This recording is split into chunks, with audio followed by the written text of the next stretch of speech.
Most people think they need $10,000 before they can start building real wealth through dividend investing. That's the biggest lie in personal finance, and it's keeping you broke. I'm going to show you exactly what to do with your first $1,000 that will put you years ahead of people still waiting for that magical 10K number.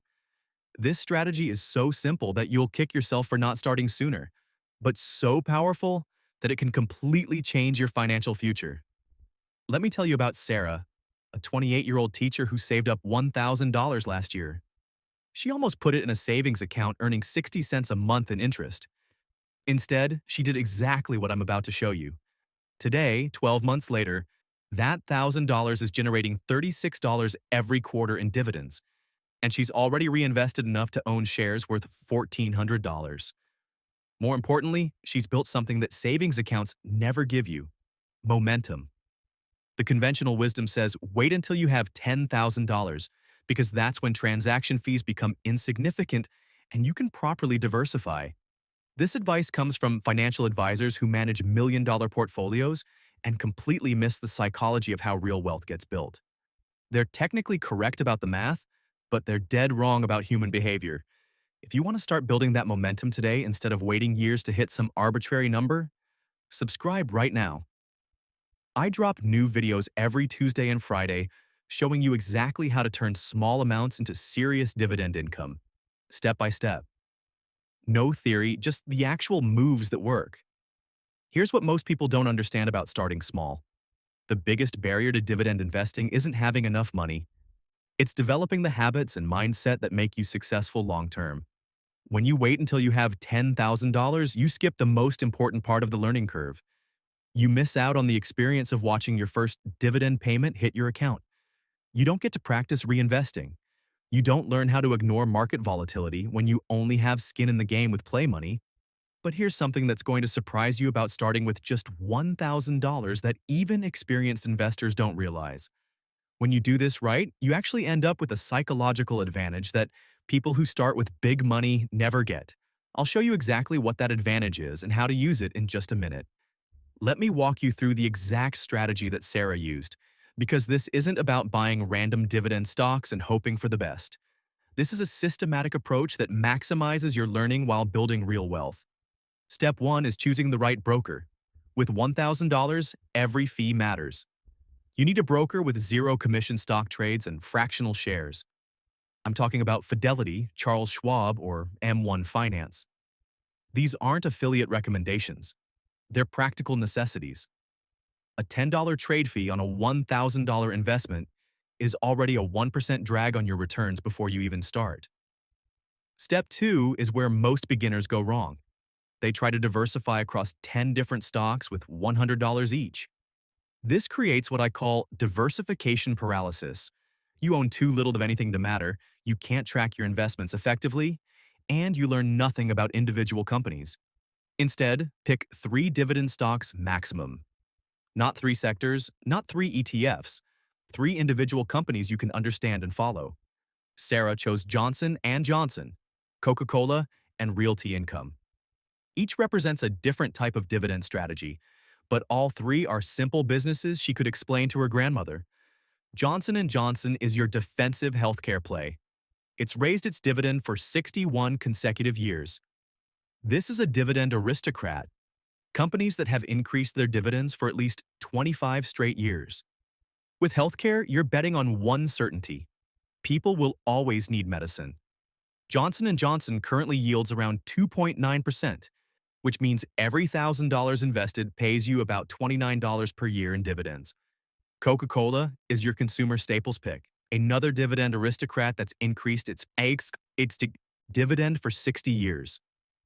People drink Coke in good times and bad times, in America and in 200 other countries. The yield is around 3.1%, so that same $1,000 generates about $31 annually. Realty Income is your monthly dividend play. This is a real estate investment trust that owns over 13,000 properties leased to companies like Walgreens, FedEx, and Home Depot. They call themselves the Monthly Dividend Company because they pay dividends 12 times per year instead of 4. Current yield is around 4.4%, meaning $1,000 invested pays about $44 per year. Here's the math on Sarah's portfolio. $333 in each stock gives her approximately $35 in annual dividend income from her initial $1,000 investment. That's a 3.5% yield, which destroys any savings account and beats most CDs. But the real magic happens in step 3, automatic dividend reinvestment. Every broker I mentioned offers this for free.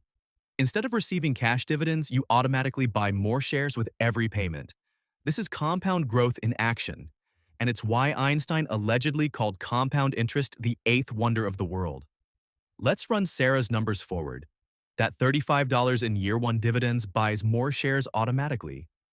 Year 2, she's earning dividends on her original $1,000 plus those reinvested shares. If these companies grow their dividends at their historical rates, Johnson & Johnson averages 6% annual increases.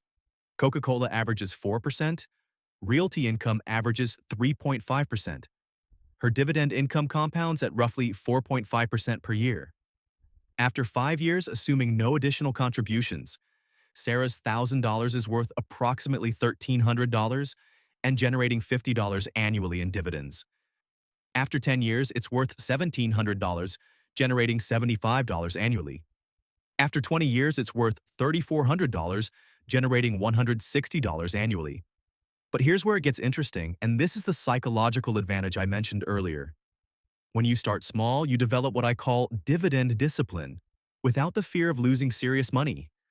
You learn to ignore daily stock price fluctuations because you're focused on dividend payments, not stock prices. You develop the habit of reinvesting instead of spending dividend income. Most importantly, you prove to yourself that this strategy actually works. People who wait until they have $10,000 often panic during their first market downturn because they have too much at stake to learn calmly. Sarah lived through a 20% market drop in her first year of investing. Because she only had $1,000 invested, she watched her portfolio drop to $800 with curiosity, not fear. She saw her dividend payments continue unchanged. She learned that dividend stocks and stock prices are two different things. Now let me show you how to accelerate this process because $1,000 is just your starting point, not your ending point. We're about 5 minutes in, and I've shown you exactly how to deploy your first $1,000 for maximum learning and decent returns. But here's what nobody talks about. The $1,000 strategy is actually the easy part. The real challenge is what happens next, and it's a problem that trips up 90% of new dividend investors. You see, once you have skin in the game, and you're receiving those quarterly dividend payments, you face a choice that will determine whether you build serious wealth or stay stuck in small-time investing forever. It's a psychological trap that even experienced investors fall into, and it has nothing to do with stock picking or market timing. The trap is lifestyle inflation disguised as investment success. Here's how it works. Sarah starts receiving dividend payments. First quarter, she gets $8. She's excited. Free money from owning stocks. Second quarter, another $8. By the fourth quarter of her first year, she's collected about $35 in total dividends. Now Sarah faces the choice. She can reinvest that money automatically and forget about it, or she can start thinking of dividend payments as spending money. Maybe she buys coffee with her dividend money. Maybe she treats dividend payments like found money and spends them on little luxuries. This might seem harmless with small amounts, but it creates a mental framework that sabotages wealth building. Instead of seeing dividend payments as capital that must be reinvested to grow, she starts seeing them as income to be spent. When her portfolio grows and starts generating hundreds or thousands in annual dividends, this spending mindset prevents her from ever building serious wealth. The solution is to make dividend reinvestment so automatic that you forget you're even receiving dividend payments. Set up DRIP, dividend reinvestment programs, with your broker, so every dividend payment automatically buys more shares. Never let dividend money hit your checking account where you can spend it. But here's the advanced move that separates serious investors from people playing with stocks. You don't just reinvest dividends, you use dividend payments as a gauge for how much additional money you should be investing. Sarah gets $35 in dividends her first year. Instead of thinking, great, free $35, she thinks, My $1,000 investment is working. I should add more money to accelerate the process. She starts adding $200 per month to her dividend portfolio. This is where the real wealth building happens. That additional $200 monthly, combined with automatic dividend reinvestment, turns your small portfolio into serious money surprisingly quickly. Let's run the math with Sarah contributing $200 monthly on top of her initial $1,000 investment. After 5 years, she's contributed $13,000 total. But with dividend growth and reinvestment, her portfolio is worth approximately $16,000 and generating roughly $560 annually in dividends. After 10 years, she's contributed $25,000. Her portfolio is worth approximately $42,000 and generating $1,500 annually in dividends. After 15 years, she's contributed $37,000, but her portfolio is worth approximately $78,000, generating $2,800 annually. After 20 years, Sarah has contributed $49,000 over 2 decades. Her portfolio is worth approximately $135,000 and generating $4,800 annually in dividends. At this point, her dividend income covers a significant portion of her living expenses, and she's well on her way to financial independence. But here's the key insight. None of this happens if Sarah waits until she has $10,000 to start. The power comes from developing the habits early, learning the process with small money, and building momentum through consistent contributions combined with dividend reinvestment. Let me address the objections you're probably thinking right now, because these are valid concerns that keep people stuck. What about diversification? 3 stocks isn't enough. You're right that 3 stocks isn't enough forever. But for your first $1,000, concentrated learning beats scattered diversification. Once you understand how these 3 companies work, how their dividends get paid, and how dividend reinvestment accelerates your returns, then you start adding more positions. Sarah added her 4th stock, Microsoft, after 6 months when she had learned enough to evaluate it properly. What about expense ratios in ETFs? Shouldn't I just buy a dividend ETF? ETFs are great for large portfolios, but with $1,000, you need to learn how individual dividend stocks work. ETFs hide the mechanics of dividend investing behind a fund structure. You don't learn to evaluate dividend sustainability, dividend growth rates, or business fundamentals. Buy individual stocks first, add ETFs later when you understand what you're buying. What if I pick the wrong stocks and lose money? Here's the beautiful thing about starting with $1,000. You can afford to make mistakes and learn from them. If one of your 3 stocks cuts its dividend or underperforms, you've learned a valuable lesson for relatively little money. These lessons are worth far more than the small amount you might lose. What about taxes on dividends? Qualified dividends from U.S. companies are taxed at favorable long-term capital gains rates, not ordinary income rates. For most people, that's either 0%, 15%, or 20% depending on your income. Plus, if you're investing in a Roth IRA, dividends grow tax-free forever.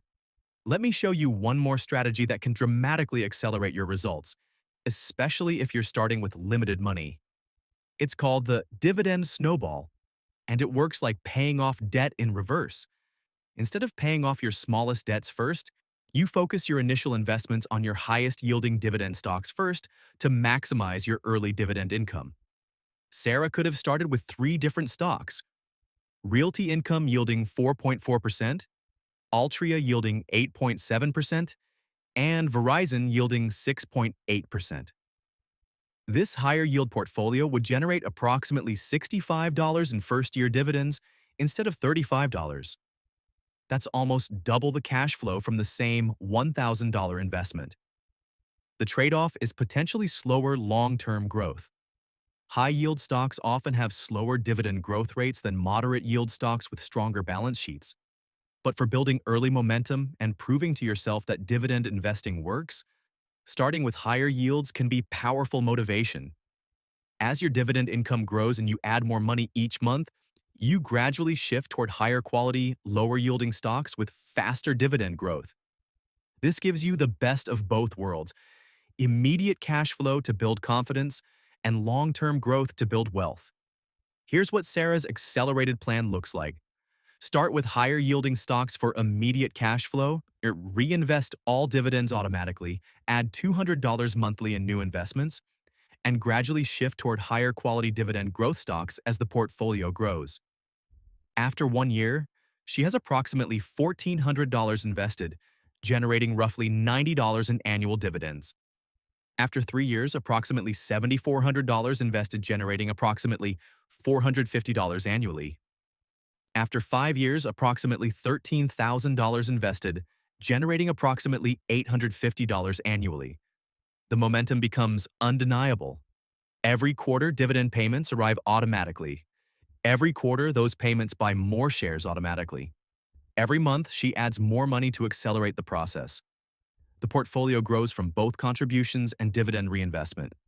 But here's the most important part that separates successful dividend investors from people who try this strategy and quit after a year or two. You have to understand that building dividend income is a marathon, not a sprint. The first 2 years feel slow because you're building the foundation. Years 3 through 7 are where you see serious acceleration. Years 8 through 15 are where the compounding becomes dramatic. Most people quit during the foundation building phase because they don't see dramatic results immediately. They compare their few $100s in annual dividend income to their full-time job salary and decide dividend investing doesn't work fast enough. This is backwards thinking. Dividend investing isn't about replacing your salary immediately. It's about building a parallel income stream that grows every year without requiring more of your time. Your job income might increase 3% per year if you're lucky. Your dividend income can grow 6 to 8% per year if you choose the right stocks and reinvest consistently. After 15 years, Sarah's dividend income is growing faster than her salary increases. After 20 years, her dividend income covers most of her basic living expenses. After 25 years, she can choose to work because she wants to, not because she has to. This is the real power of starting with $1,000 instead of waiting for $10,000. You get 15 extra years of compounding. You develop the habits and discipline when the stakes are low. You learn to ignore market volatility and focus on business fundamentals. You prove to yourself that the strategy works before you have serious money at risk. The people still waiting for $10,000 to start investing will begin their journey exactly where you are today, except they'll be 15 years older with 15 fewer years to compound their returns. They'll have more money to start with, but you'll have more knowledge, better habits, and a massive head start. Stop waiting for perfect conditions that never come. Stop believing you need $10,000 to start building real wealth. Take your first $1,000 or even your first $500 and begin today. Choose your 3 dividend stocks, set up automatic dividend reinvestment, and start adding money consistently every month. The difference between people who build wealth through dividend investing and people who stay broke isn't the size of their initial investment. It's their willingness to start before they feel ready and their commitment to stay consistent when progress feels slow. Your financial independence journey starts with your first dividend payment, not your first $10,000.